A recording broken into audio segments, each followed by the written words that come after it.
Paligsahan ito. It's a race. Kung sino unang ma-impeach. February 6. Tapos na ang 1-year ban. Pwede na uli silang mag-file ng impeachment complaint versus Vice President Sara Duterte.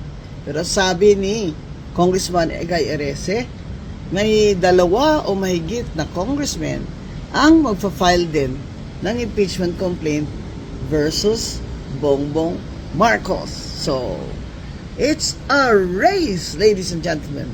And, yun na nga, pinaparesign natin si BBM at ang kanyang survey rating ay negative. Sobrang negative.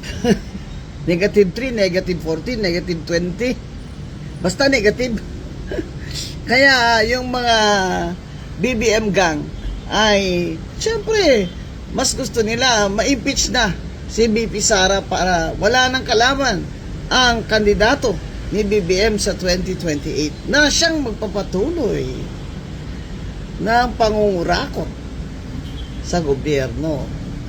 Kaya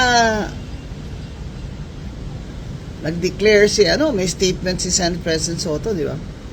Pag umabot sa Senate ang impeachment, he will proceed with it forthwith. Oh. Forthwith kung walang kung walang Supreme Court na ruling uli, di ba? Kasi pag nag-resign si BBM o resign din si Sara Duterte, syempre ang magiging parang caretaker ng ating gobyerno ay si Senate President Soto habang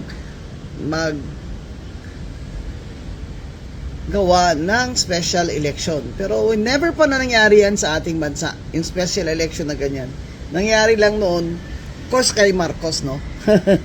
Ferdinand Marcos Sr. na he was actually toppled. So wala siyang resignation. And his whole government was eradicated because he was toppled and he fled the country, di ba? Never pa nangyari yung both the president and the vice president resigned. Pero the consequence is Senate President Soto will be the caretaker or acting habang wala pang special election. Magulo po mga kababayan pag ganyan ang nangyari kasi itong political instability ay siya ring malaking reason sa ating economic na instability. Kaya good luck sa mga magpa-file ng mga impeachment complaint. Sawang-sawa na po mga tao, sa totoo lang. Sawang-sawa na po. Impeachment na naman against Sara. Talaga bang takot kayo dyan? Natumakbo. Yan si Sara Duterte sa 2028. Style ni Martin Romualdez yan eh. Parang walang kalaban, na-knockout, i-disqualify. Pag hindi nabili. Ganun pa rin style niyo, bulok.